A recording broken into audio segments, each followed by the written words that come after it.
Second, ever heard about too big to succeed? Too bad Alan Greenspan hadn't. Another reason our work is tax advantaged is that for many, quality considerations make economics of scale subject to the laws of diminishing returns. If you have a child care center with 90 kids in it, well, maybe it's really profitable on the first day at whatever the parents can pay with one teacher. But what happens? The teacher will run screaming from the room. The children will not have a high-quality preschool experience. So that means that quality, like in the for-profit sector, quality and profitability interact. Quality protects our mission outcomes. Enterprise growth alone will be counterproductive unless we recognize that. I think in the current financial uncertainty, we are spurred to explore new ways of working, networks, technology solutions, and new business models that allow us to achieve the appropriate scale while maintaining excellence and serving more people. Third, remember leverage? Everybody wants it. One kind is debt. And debt's an incredibly powerful tool, and I have some great CDFI colleagues in the room, some bank colleagues in the room. We all know that's true, and some foundation PRI providers. But with many of the smartest guys in the room on Wall Street revealed as simply reckless and over-leveraged, we should learn from them as well. We already know it. Debt cannot be substituted wholesale for equity capital in the form of philanthropic grants. We have an urgent test for failure. The most virulent risk in our world is not to the lender or to the borrower, but to the people we serve, who will not be served if we're not there for them. And that's true of all the grant makers, and it's true of every nonprofit that we fund. We are partners in reducing risk for the recipient of our services.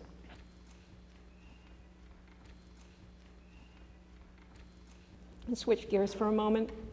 As an art major with an English minor to fall back on, it never occurred to me I would be standing before an audience of my peers talking about the power and glory and wonder of mathematics. I can tell you reliably that my math teacher would absolutely faint dead away. But math is a life force. We ignore it at our peril. We all know that we are small relative to the mainstream. We've heard voices bemoaning the lack of capacity and scale among nonprofits. But we have met the enemy, and they is us, in the immortal words of Pogo. Math and human nature reliably predicts our predicament, and here's what happens. Average size of a grant for the 100 largest foundations, $50,000. So remember that wonderful nonprofit everybody loves so much? 3 people, 4 people, budget around $300,000 or $400,000, wanting to, scale and do something new. You said to yourself, we really want our money to make a difference. And you know what? $150,000 over 3 years will make a difference to an organization that small. What it will do is get them partway up a growth curve where they at one time were this cherubic toddler, and will deposit them right on the brink of a raging adolescence. Whereupon your average grant size can't really make a difference anymore, right? We abandoned them in a sea of too big to be small and too small to be big. And that's an icky place to be. And then they have their raging adolescences, and we all say, why is everybody kind of the night of the living dead out there? It's because we aren't engaging in whole enterprise finance. The math is eloquent. Helping a teenager grow to adulthood is complex and more expensive than startup, and I think anybody who's the parent of a teenager or has been in the recent past doesn't need much mathematical evidence of that. What can graduate them to adulthood to fight the feared failure to launch syndrome? One way is to take a new look at how capital campaigns happen.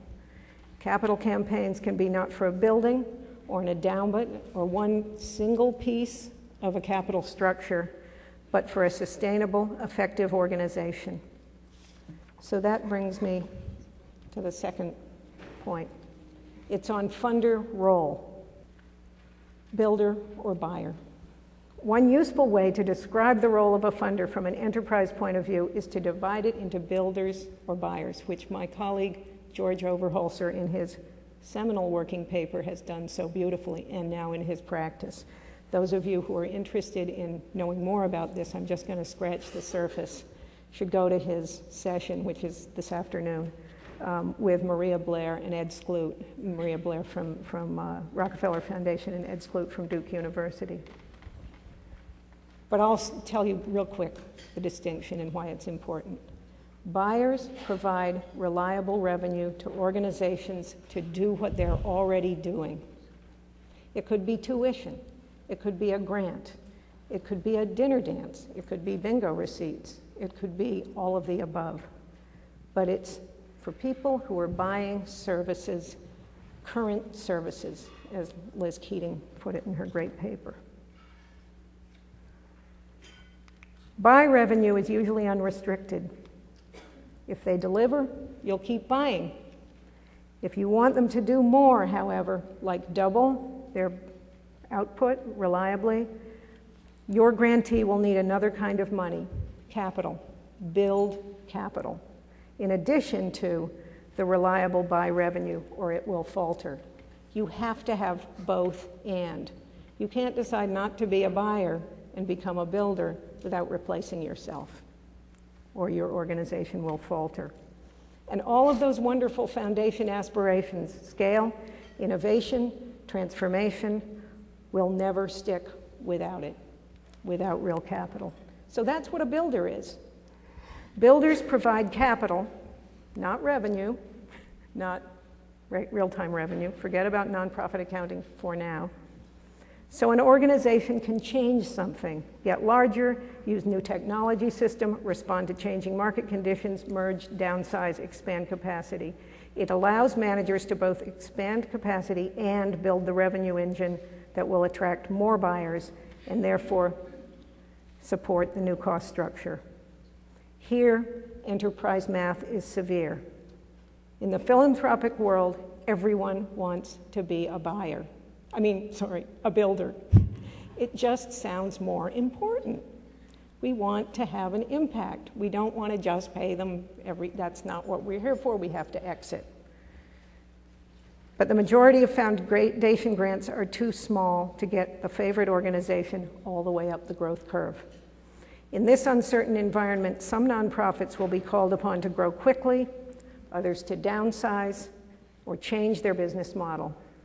Philanthropy can fill a crucial financial role, that of change agent, financier of change. But if you want to be a builder, call your buddies. You cannot, generally speaking, do it without other grant makers taking part.